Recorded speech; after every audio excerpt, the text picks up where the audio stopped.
ওই বৃদ্ধ মানুষটা হাত তুলে যখন হাওমাও করে বাচ্চাদের মতন কাঁদে, ওমরকে দেখিয়া পুলিশ দেখলে যেরকম অপরাধীরা পলায়ন করার চেষ্টা করে, ওই মানুষটা বৃদ্ধ লোকটা দোয়া বন্ধ করে চলে যেতে চায়।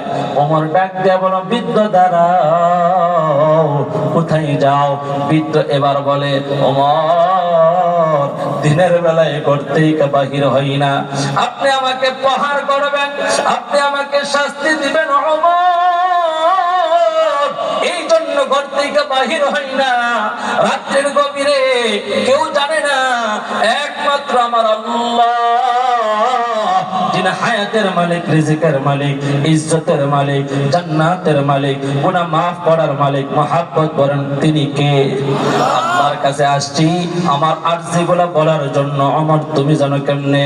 খলিফাতুল মুসলিমিন ওমর ডেকে ডেকে বলে, বৃদ্ধ তুমি যে মালিকের কাছে তোমার কষ্টের কথা বলো, ওই মালিক আমি ওমরকে পাঠাইছি তোমার জরুরত পুরা করে দেওয়ার জন্য। যেরকম সুবহানাল্লাহ।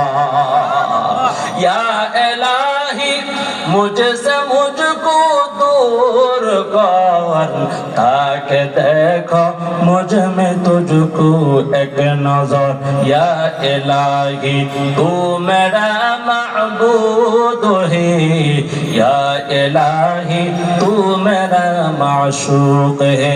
ওমর বলেন, ও বৃদ্ধ, তোমার চাহিদা পূরণ করার জন্য আল্লাহ আমাকে পাঠাইছে। এই মুহূর্তে বৃদ্ধ মানুষটা আবার জীবনের সমস্ত শক্তি প্রয়োগ করে আসমানের দিকে দুইটা হাত তুলে ডাক দিছে, আল্লাহ, আপনারা ডাক দেন না ইয়া আল্লাহ। বলেন না আল্লাহ রে, আল্লাহ বলে ডাক দিলে খুশি হই কে? আল্লাহ রে আবার ডাক দিছে, আল্লাহ 70 বছর পরে গুনাহ কইরা যে আল্লাহ আমার ডাক শুনছে, রাষ্ট্রীয় প্রেসিডেন্টে পাঠাইছে আমার খাবারের জন্য। আল্লাহ জীবনের অন্তিম মুহূর্তে, শেষ মুহূর্তে তোমার কাছে আরেকটা আরজি, আমি দুনিয়ার খাবার খাইতে চাই না। আল্লাহ তুমি জান্নাতে খাবারের ব্যবস্থা করিয়া দাও। লোকটা বন্দে দেরি, আল্লাহর বান্দা দুনিয়া থেকে জান্নাতে যাইতে দেরি হয় নাই। জোরে কন্যা সুবহানাল্লাহ। এই জামালপুরের মুসলমান, আমার যুবক ভাইয়েরা, বৃদ্ধ বাবারা, পর্দার আড়ালের মা গো, বলেন না ওই আল্লাহ এখন আছে না নাই? আরে মহব্বত করে বলেন না, আল্লাহর ডাকলে শুনে কি শুনে না? আবারও ডাক দেন না ইয়া আল্লাহ, মায়া লাগা ডাক দেন ইয়া আল্লাহ, আল্লাহ আল্লাহ আল্লাহ আল্লাহ। क्या मुबारक नाम है अल्लाह अल्लाह, मुमिनों का काम है। अल्लाह रे अल्लाह के डाकते मजा লাগে না, আল্লাহ রে আল্লাহ কয়া ডাকতে আমাদের স্বাদ লাগে না।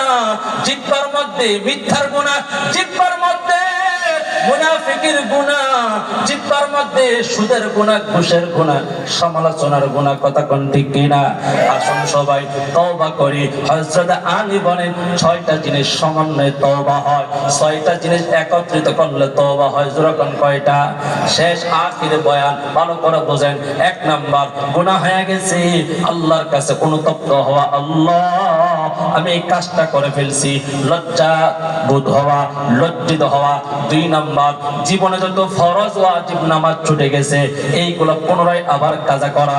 3 নাম্বার, হাতে অথবা মুখে কাউকে যদি আঘাত দিয়ে থাকে তার কাছ থেকে ক্ষমা নেওয়া। 4 নাম্বার, কারো যদি আমানত নষ্ট করে, আত্মসাৎ করি, সম্পদ লুণ্ঠন করে, টাকা যদি ভেঙে ফেলি, আমানত তার ফিরাইয়া দিয়ে তওবা করা। 5 নাম্বার, আল্লাহর কাছে দৃঢ় প্রতিজ্ঞা করা, আল্লাহ আর জীবনে এই কাজগুলো করব না। 6 নাম্বার, আল্লাহ আগে এই অপরাধ করতে নিজেরা দেখেছি, পুনরায় নিজেকে ভালো কাজে শামিল করা। এই 6টা গুণ যারা অর্জন করবে তওবা হয়ে যাবে। তওবা হলে কি হবে?